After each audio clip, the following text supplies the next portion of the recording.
تو نے مجھے مردوں کے درمیان برہنہ چھوڑ دیا اور اللہ کے سامنے ناپاک کر کے کھڑا کر دیا۔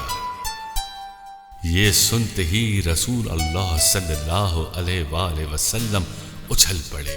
الف لام میم محمد این علی۔ بسم اللہ الرحمن الرحیم۔ حضرت حسن بصری سے روایت ہے کہ رسول اللہ صلی اللہ علیہ وآلہ وسلم نے فرمایا، اللہ تعالیٰ نے جب ابلیس کو زمین پر اتارا تو اس نے کہا، تیری عزت و عظمت کی قسم، جب تک انسان کے جسم میں جان رہے گی میں اسے گمراہ کرنے کی کوشش کرتا رہوں گا۔ اللہ تعالیٰ نے فرمایا، میری عزت و عظمت کی قسم، میں حالت نزع سے پہلے انسان کی توبہ قبول کرتا ہی رہوں گا۔ ایک روایت میں آتا ہے کہ انسان گناہ کرتا ہے تو لکھا نہیں جاتا، دوسرا گناہ بھی نہیں لکھا جاتا، یہاں تک کہ 5 گناہ جمع ہو جائیں۔ اس کے بعد اگر ایک نیکی کرتا ہے تو 5 نیکیاں لکھی جاتی ہیں، اور ان 5 نیکیوں کے بدلے وہ 5 گناہ معاف کر دیے جاتے ہیں۔ حسرت و افسوس کے ساتھ ابلیس کہتا ہے، میں انسان پر کسی طرح قابو پاؤں، اس کی ایک نیکی میری ساری محنت پر پانی پھیر دیتی ہے۔ ایک مرتبہ حضرت عمر رسول اللہ صلی اللہ علیہ وآلہ وسلم کی خدمت میں روتے ہوئے پہنچے۔ آپ نے رونے کا سبب دریافت کیا۔ عرض کیا، دروازے پر ایک نوجوان کھڑا رو رہا ہے، اسے دیکھ کر میں بھی رونے لگا۔ آپ نے اس نوجوان کو بلا کر معلوم کیا، کیوں رو رہے ہو؟ کہنے لگا، اپنے گناہوں کی کثرت سے اور ان کے نتیجے میں اللہ کے غصے کے خوف سے رو رہا ہوں۔ ارشاد فرمایا، کیا تو نے اللہ کے ساتھ شرک کیا ہے؟ کہا، نہیں۔ پھر کسی کو قتل کیا ہے؟ عرض کیا، جی نہیں۔ فرمایا، اللہ تیرے سارے گناہوں کو معاف فرما دے گا، اگرچہ وہ آسمانوں، زمینوں اور بڑے بڑے پہاڑوں کے برابر بھی کیوں نہ ہوں۔ جوان نے کہا، یا رسول اللہ صلی اللہ علیہ وآلہ وسلم، میرا گناہ 7 آسمان، 7 زمین اور سارے پہاڑوں سے بھی بڑا ہے۔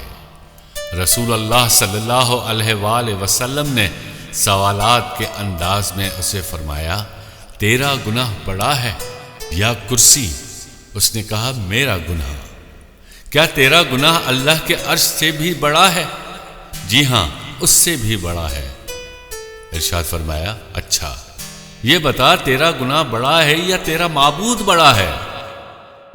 اب جوان سٹ پٹا گیا اور عرض کیا، یقیناً اللہ بڑا ہے۔ فرمایا، تو پھر تیرا گناہ وہی معاف فرمائے گا جو تیرے گناہ سے اور ساری مخلوق سے بڑا ہے۔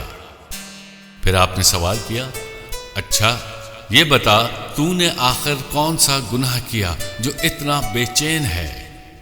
عرض کیا، آپ کے سامنے اس کا اظہار کرتے ہوئے شرم آتی ہے۔ آپ نے اصرار فرمایا، تب اس نوجوان نے اپنا واقعہ سنایا۔ میں تقریباً 7 سال سے گورکنی کا کام کرتا ہوں۔ قبیلہ انصار کی ایک لڑکی کا انتقال ہوا۔ لڑکی انتہائی حسین تھی۔ شہوت نفس کفن سے نکال کر میں نے اس سے منہ کالا کیا۔ تھوڑی دیر کے بعد جب میں واپس ہونے لگا، بحکم خدا وہ لڑکی کھڑی ہو گئی اور کہنے لگی، اے بدبخت نوجوان، تجھے شرم نہیں آتی؟ قیامت کے دن اللہ کی کرسی فیصلے کے لیے بچھائی جائے گی اور ظالم سے مظلوم کا بدلہ دلوایا جائے گا۔ تو نے مجھے مردوں کے درمیان برہنہ چھوڑ دیا اور اللہ کے سامنے ناپاک کر کے کھڑا کر دیا۔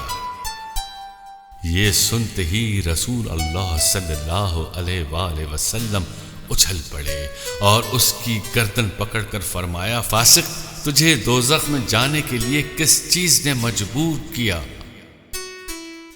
یہاں سے نکل جا۔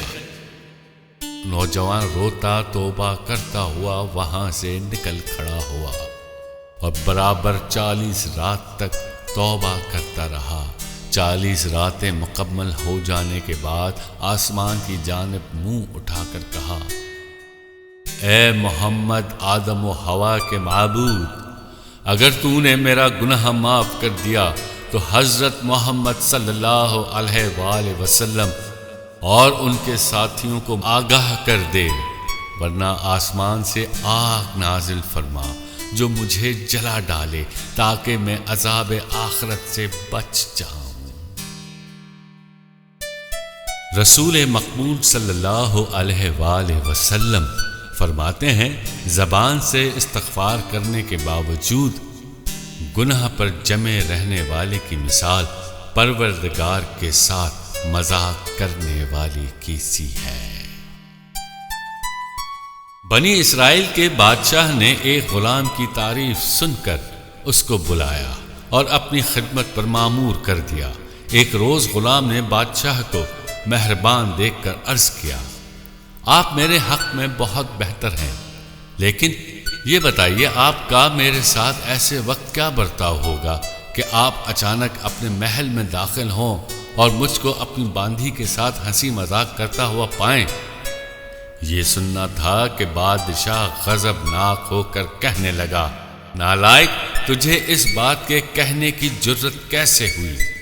غلام نے کہا، بس مجھے امتحان کرنا تھا جناب والا، میں ایسے رب کریم کا غلام ہوں کہ روزانہ 70 مرتبہ گناہ کرتے دیکھ کر بھی وہ آپ کی طرح غضبناک نہیں ہوتا اور مجھے اپنے در سے نہیں ٹھکراتا، نہ روزی بند کرتا ہے بلکہ توبہ کرنے پر معاف فرما دیتا ہے، تو اس کا در چھوڑ کر تیرا در کیوں اختیار کروں؟ ابھی تو میں نے نافرمانی کے تصور ہی کا ہی تذکرہ کیا ہے، جب آپ کا یہ حال ہے، غلطی ہو جانے پر کیا کیفیت ہوگی؟ کسی تابع کا قول ہے کہ گناہگار جب گناہ کے باوجود توبہ و استغفار کرتا اور اس پر نادم ہوتا رہتا ہے تو اس کی ندامت وہ توبہ کی وجہ سے اور زیادہ درجات بلند ہو جاتی ہیں اور وہ جنت کا مستحق ہو جاتا ہے۔ اس وقت شیطان افسوس کرتا ہے اور کہتا ہے، کاش میں اس کو گناہ کی ترغیب ہی نہ دیتا تو اچھا تھا، اس کے اتنے درجات بلند نہ ہوتے۔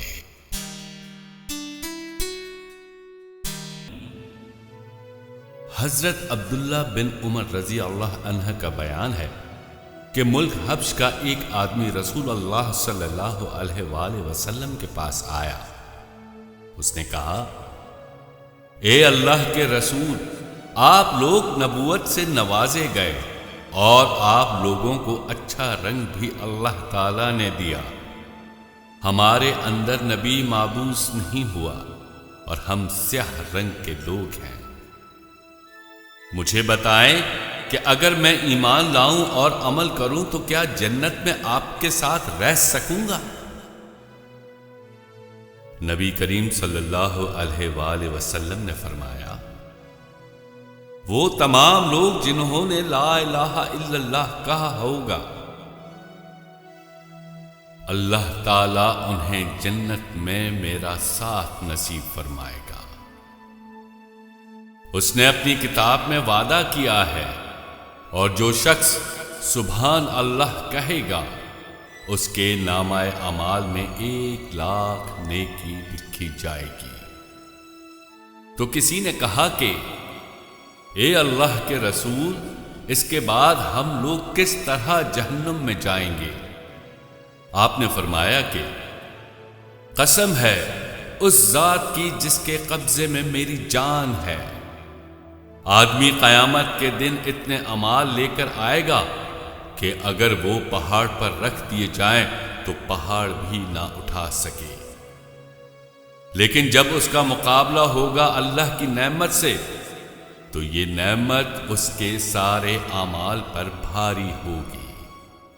اس لیے نیک اعمال پر کسی کو غرور نہیں ہونا چاہیے۔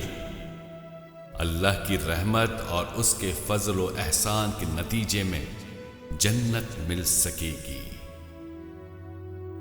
پھر آپ نے سورہ دہر کی تلاوت فرمائی، جس میں ناشکروں کے برے انجام اور اہل جنت کے انعامات کا ذکر ہوا ہے۔ یہ سن کر حبشی آدمی نے کہا، اے اللہ کے رسول، جس طرح جنت کی نعمتوں کو آپ دیکھتے ہیں، کیا میری آنکھ بھی جنت میں ان نعمتوں کو دیکھے گی؟ تو آپ نے فرمایا، ہاں۔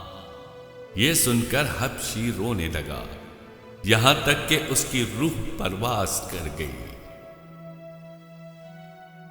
حضرت عبداللہ بن عمر رضی اللہ عنہ کہتے ہیں کہ میں نے رسول اللہ صلی اللہ علیہ وآلہ وسلم کو اسے قبر میں اتارتے ہوئے دیکھا۔